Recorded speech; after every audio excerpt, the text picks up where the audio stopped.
Советот на општина Виница денеска ја одржа 7-та редовна седница на која советниците расправаа по обемен дневен ред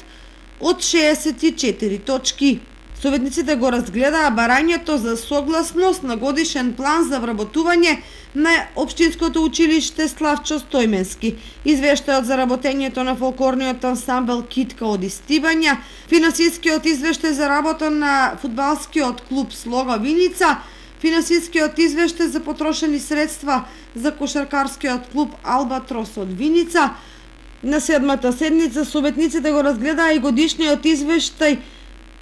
на општина Виница за 2021 година, кој се состои од предлог завршна сметка на буџетот на општина Виница за 2021, годишниот извештај за средствата по барувањето, врските и изворите на средства и нивната вредност, извештајот за реализација на инвестиционите програми,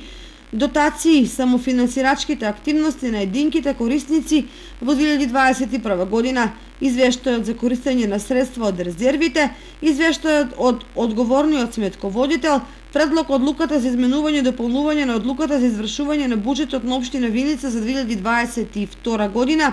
завршната сметка на јавното претпријатие за комунални работи Солидарност за 2021 година.